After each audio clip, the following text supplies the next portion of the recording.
कहानी नीरू की है। पंजाब की नीरू की शादी दिल्ली के राहुल से होती है। दिल्ली कितना बड़ा शहर है ना, लेकिन आप लोगों का घर तो बहुत छोटा है। हमारे पंजाब में तो ये बड़े बड़े घर होते हैं कि मजा ही आ जाता है। कोई बात नहीं नीरू, मैं भी तुम्हारे लिए बहुत बड़ा मकान बनाऊंगा बहुत जल्दी। नीरू के पिता जहाँ पंजाब के जाने माने व्यापारी थे, वहीं उसका पति राहुल दिल्ली में एक सिंपल नौकरी करता था। माँ, यहाँ तो घी मक्खन इतना महंगा है कि क्या बताऊं।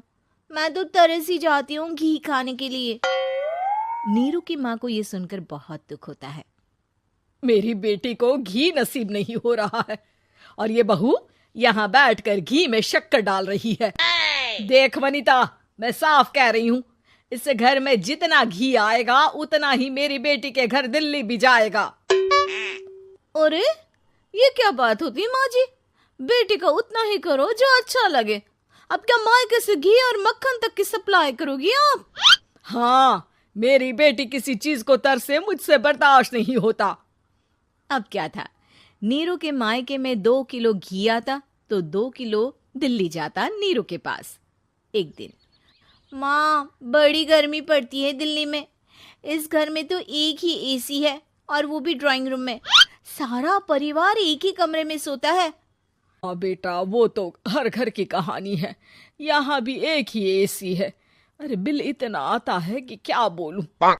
तभी वहां राकेश आ जाता है। माँ, थोड़ी देर में यहाँ कुछ प्लम्बर आएंगे मेरे कमरे में एसी लगाने। जरा ध्यान से लगवा देना ना माँ। ओए, ऐसे कैसे तेरे कमरे में एसी लगेगा? हाँ राकेश, एक बार बात तो कर लेता। अरे पापा, वो वनिता को गर्मी में नींद नहीं आती। ड्राइंग रूम में सबके साथ सोने में वो अनकंफर्टेबल है, इसलिए। अरे पूरे परिवार के साथ वहां तेरी बहन नीरू भी तो सोती है। वो नहीं हो रही क्या अनकंफर्टेबल?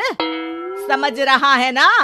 अगर एसी लगेगा तो एक दिल्ली में तेरी बहन के कमरे में भी लगेगा, तभी तू लगा सकेगा। राकेश वनिता को सारी बात बताता है। वनिता करती भी क्या, मन मारकर बैठ जाती है। माँ, ये लोग ठीक नहीं है, क्या करूं मैं? अरे बेटी, यहाँ आ जा, तू यहाँ आकर रह ले।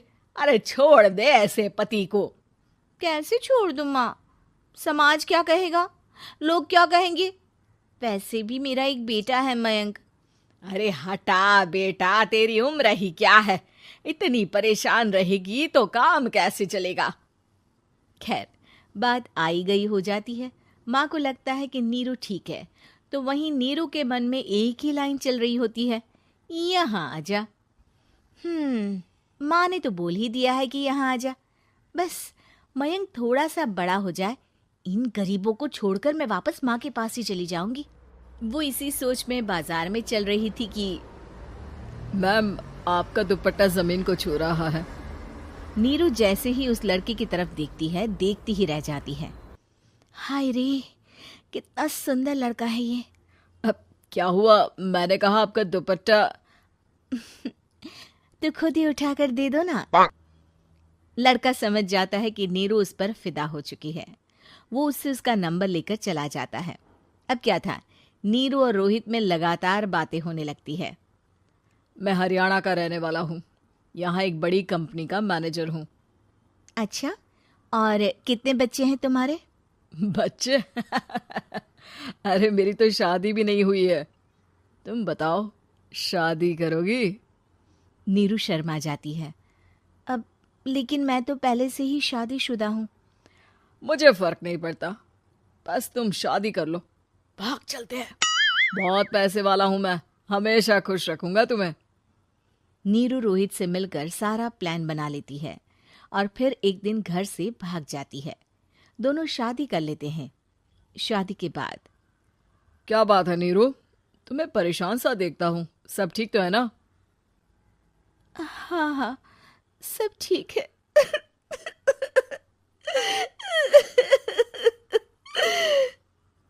ये कहते कहते ही वो रोने लगती है।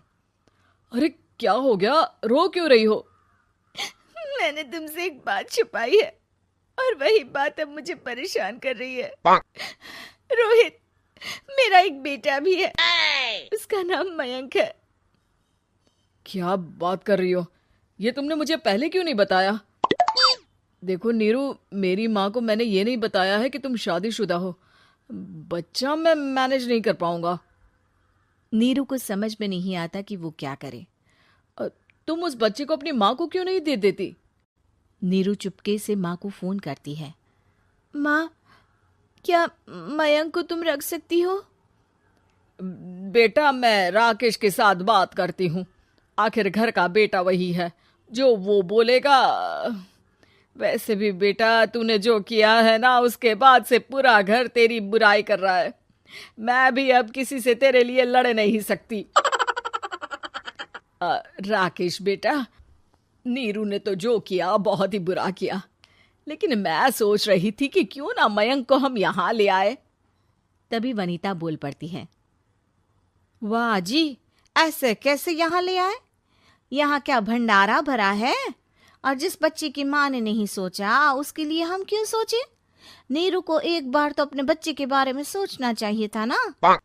अरे लेकिन तेरे पास भी तो लड़का नहीं है ना वनीता।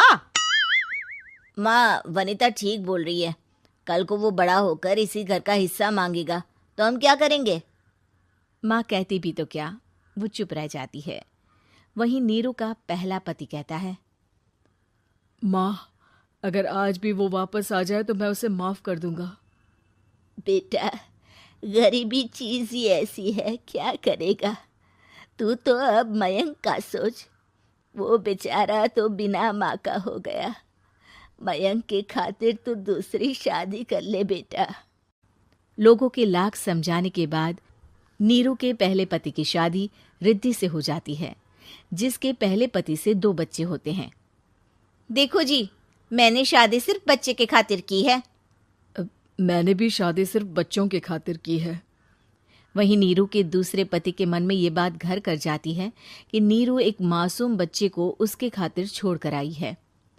अब देखो नीरू, मुझे लगता है कि जो औरत अपनी कोख का बच्चा छोड़ सकती है, वो तो कुछ भी कर सकती है।